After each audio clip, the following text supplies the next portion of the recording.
I would just like to introduce Vinay now, who is right here, who is running Hexayurt.capital, also running Mattereum, never a dull moment, but also an original team member of the Ethereum project. Hi. And he's going to introduce his fireside chat with Damian. Thanks, guys. So, good morning. Kick off. Good morning. Yes.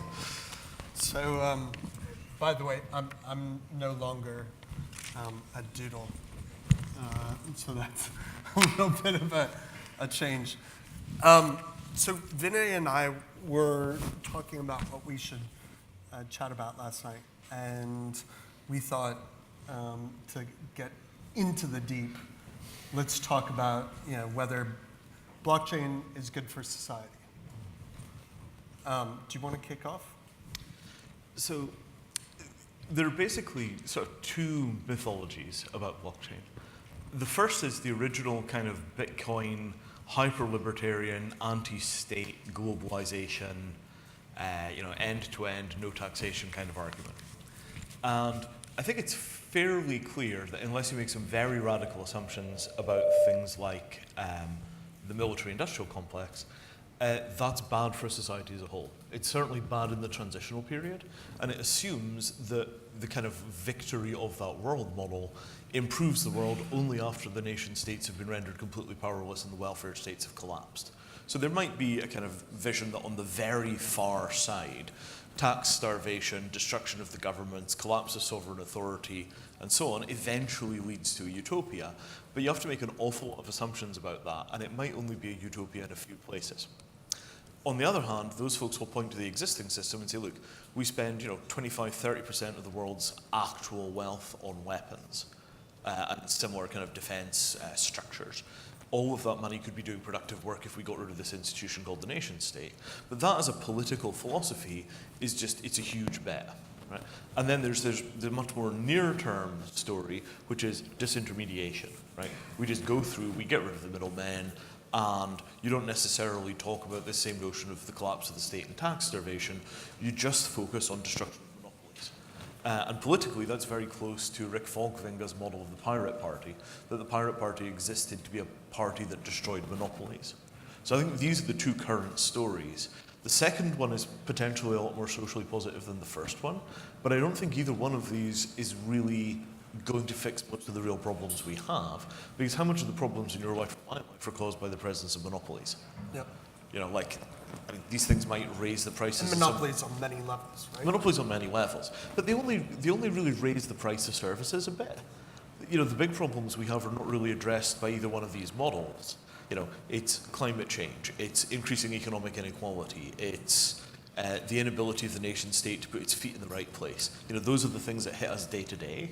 And it doesn't seem like any of the current stories about blockchain address either one of those. So yeah, and I think if you look at what's happening in the blockchain space, or possibly let's restate that, the crypto space, it's hard not to say that it's hyper-capitalism. Right? Yeah, very clearly. I mean, this whole thing we call tokenize all the things. Yeah. There's a name for that, and it's securitization. Right? Or financialization. Yeah. And we spent a lot of time financializing all the things in the 1980s. How did that work for us? Yeah. I think, the cop-out answer is sort of, it's a technology, right? And it's neither good nor bad, but I think that is not descriptive enough. I think from my side, I got really frustrated by thinking about this topic, because the more you go into it, the more frustrating it gets. But I scrolled some notes this morning, and I thought, there's a static nature of governance, right? Traditionally, and for the last sort of few thousand years, to gain consensus over governance models took hundreds of years. Yep. And in the face of exponential technological change, perhaps blockchain is the only way that we're able to adapt.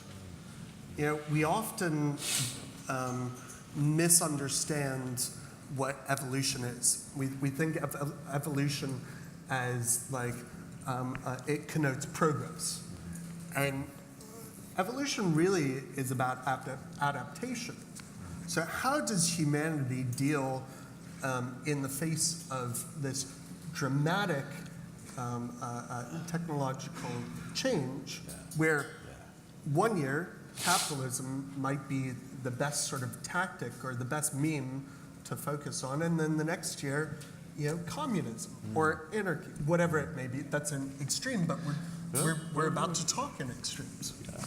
Well, so the existing electoral democracy mechanisms, right? The once every 4 years cross on a ballot paper model hasn't really changed in about 400 years. So it went from being present, on the same technological platform as everything else, to being 400 years out of date. And it's more or less the only thing in your day-to-day life that's 400 years out of date. The English language has transformed enormously. The shape of the letters that you write on a page, the conventions for how you put text in a book, all of that stuff has transformed. The currency has been rebased 2 or 3 times. All of these systems have changed and changed and changed. But for some reason, we haven't updated the machinery of democracy at all. And we could have adjusted it a little bit for radio and a little bit more for television and a little bit for, telegraph, for fast train travel. The logic which gave rise to 650 or so MPs who would be elected for 4-year terms, moved to London and do the job from there. All of the underlying logic about how long it takes to travel on buses and carriages and trains, all of that's long gone. But we haven't changed the institutional structure at all. So as a result, the democracy machine is 400 years behind the times we're in, and then we complain that it doesn't work properly. So I think in some ways we've got kind of 400 years of updates in the machinery of democracy, not challenging the need for democracy, right? Not challenging the core assumptions about why we want democracy, but the implementation of democracy, it's just hopelessly stuck in the past. If we were to bring that forward, you could kind of imagine a situation where the data about the present is recorded on immutable ledgers. Then at the top of that, you put a decision-making process of whatever kind. And then every implementation decision results in the construction of a set of contracts which implement the decision. Now our tax rate is X, now the tariff on X is Y, now the benefit will be Z. And you just write government as software that runs on top of a sort of state chain. And that notion that you basically just immediately take the resolutions made by Parliament and turn them directly into smart contracts which implement the changes to the bureaucracy sounds kind of like science fiction, but that's more or less what big companies have done in the past 20 or 30 years.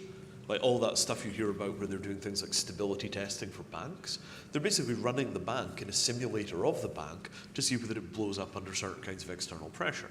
So if we want stability testing for banks and all this internal record keeping and so on, why can't we do that for government?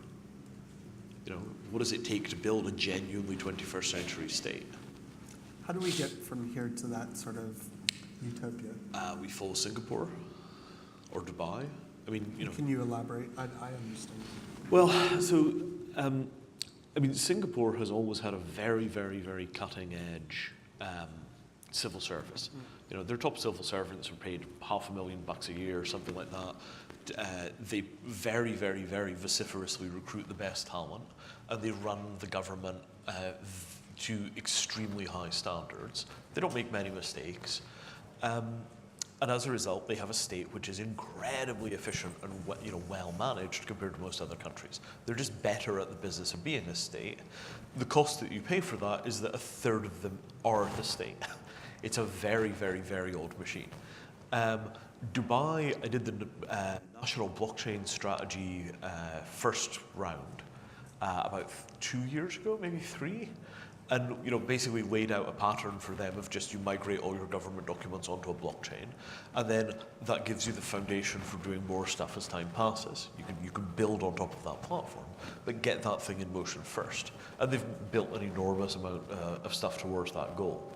So here, the notion of a high-tech implementation of the state sounds unthinkably radical, and maybe it is, but if you think about the root and branch transformation we're going to have to make in the way that the UK works, in the light of the likelihood of Brexit, to survive that transformation, we're going to have to become a completely new kind of state, right? We can't simply take a kind of 10% drop in our GDP over probably 5 to 10 years as things begin to slide and just live with that, right? That will break our society in unimaginable ways because it'll throw us back to a standard of living that we haven't seen since probably the 1960s, right? And if we don't find a way of rapidly adapting out of that hole by taking advantage of the ability to do our own negotiations, we are righteously wrecked, right? There's no way back from that. So, we either take this slide into becoming kind of a second world country, or we join, Dubai, Singapore, Estonia at the forefront of these high-tech city-states. And goodness knows we've got the IT expertise, we've got the adaptability, and surely with the shock comes the national will. We could do this. Can I think maybe this is a little too controversial for something that's being filmed, but it is, do you think Trump and Brexit are the best thing for the blockchain community? Well, so Trump certainly has distracted the bits of the American government that might have shut the blockchain stuff down. Yep. Everybody is too busy putting out fires for there to be a coordinated, kind of response from the White House. And, laissez-faire has a lot to recommend it when you're dealing with new technology. If they'd come in and harshly regulated a couple of years ago, you would probably never have seen the ICO bubble, the great excitement would never have come, and the technology would be correspondingly further back. On the other hand, if the Americans succeed in properly cracking their democracy and winding up with a kind of 4 or 5 country America, which is not unimaginable, right? You have an election, the South refuses to concede, and just wind up with 2 Americas right there. Under those kind of scenarios, you discover all of the kind of quiet work that America's been doing, holding the world up. There's a comic book called The Nail in which Superman lands among the Amish and is never seen again, and the entire world collapses. And the sort of silent pressure that America puts on the world to stay in the current configuration is not really noticed. But if they were all very busy at home, you'd see entire sets of cultural agendas just slide off the global stage, never to be seen again. Because it's the American will for their vision of the future that holds, for example, the evangelical end of feminism in place. Feminism is something other than a story about wage equality. It's almost entirely an American creation. And those kind of cultural agendas just vanish if the Americans are completely distracted by home affairs. Right? So it's that sort of missionary push towards a better future that you would lose if the Americans really run into trouble. On the Brexit side, I was saying about the UK that basically, everything gets slowly worse until you get a time of national crisis, and then we get desperate enough to put the smart people in charge, and then everything gets rapidly better, and then we take them out of power again before they change anything too fundamental, and we go back to the slow decline. It's this kind of, the English sawtooth. Right? And we're definitely in need of another one of these kind of spikes of national productivity to set us up for the next 20 or 30 years, in the same way that we did when we really established the welfare state. So I think a lot of commentators talk about Brexit and talk about Trump as being sort of this concept of forest fire, that you need a forest fire. But what happens actually in societies rather than in nature? Because we often try and take these nice narratives and sort of superimpose them on things that are just not good representative similar ideas. The Great Fire, the Great Fire of London. There is all of these ideas of how to rebuild London in sort of a Paris sort of fashion, with beautiful boulevards and huge, incredible architecture. And what ended up happening, we ended up with red bricks and better windows. Yep. And I think the same sort of, and that might be somewhat of a pessimistic view, but that might be what actually ends up happening from a blockchain perspective. Yes, I mean the rule of thumb here is never waste a good crisis. Yep. So do we have the ability to get on top of the disruption which is inevitable because we're going into this rapid acceleration, the states are not really coping. Can we get a decent shot at global governance to handle things like climate change out of that? Could we get, a transfer of authority to the UN or non-UN parallel structures? Could you wind up with a climate change governance system that's a bit like IETF, where you just have a global convention from all the people that are involved in the climate business, and they just figure out how to stabilize the climate pretty much going around the nation states? Could you see something like that? If you do, almost any kind of mass international collaboration to address things like climate is going to wind up using the blockchain, if only to prevent people cheating, right? The fact that it is decentralized means that every actor has equivalent political rights, and everybody can watch everybody else for lying about implementation. So the notion that you would use the blockchain to do policing of global issues like climate, like human trafficking, seems pretty reasonable. If you were going to build a machinery to implement those kind of mandates now, there's no reason you wouldn't use the blockchain to do it. It's the obvious technology, because it's got the right political characteristics to be used as the guardian of international treaties. Right? It's the right shape of technology. So I think it's very, very, very plausible that you're going to see blockchain-based international governance on climate, whether that's constituted by the nation states or whether it's instituted by the big carbon producers, could go either way on that. But the economic ructions. Sorry, go on. I think we might be close to time. But what would you say the most likely outcome for the future is? It's neither good nor bad. What do you?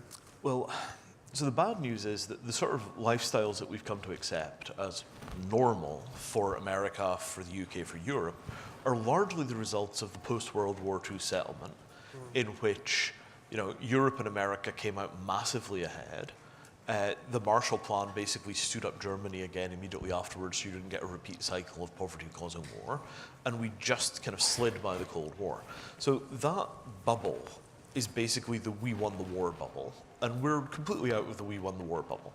Right? Iraq and Afghanistan basically bled America dry. It took all the working capital and a lot of the talent out of the economy. And what it's causing is a reversion to the mean. The global average standard of living is somewhere around Mexico, and we're all converging on Mexico. The poor are getting richer, the rich are getting poorer, and the kind of oligarchical super rich that run places like Mexico are breaking out all over the place. First the Soviet Union, then America, now Europe. So, you can't get away from that reversion to the mean. The only thing that we can do that will help us is to raise the global mean. And with the ultra-cheap solar panels, and with the massively efficient markets and distribution of information, and with a little bit of luck with the ability to get rid of all the cows because you start producing meat by artificial means, if we could get that thing cracked, we've got the basis for a rapid, long-term, sustainable rise in global standards of living. The technology for a utopia is basically there, but we have to accept that the utopia doesn't build on top of the kind of unsustainable 1990s American wealth peak. The utopia builds up from the Mexican level standard of living. Right? It's not that we started here and we get to go to here. It's that we started here, we rose, we're kind of coming off the curve, and then we've got to build back up again from that position of decline. And it's natural that that decline would come, because the kind of wealth that comes from winning wars doesn't last for centuries. You get a generation or two of a better standard of living, and then you have to go back to work. And that's where we are, unfortunately. Should we do questions? I don't know whether we're out of time or I can't tell what's happening with the timer. No, you're right. You're 3 minutes over. Okay, But right, we were we're being done. incredibly generous with our time. And we'd like to thank both of you very much for Thank you. your vision of the future.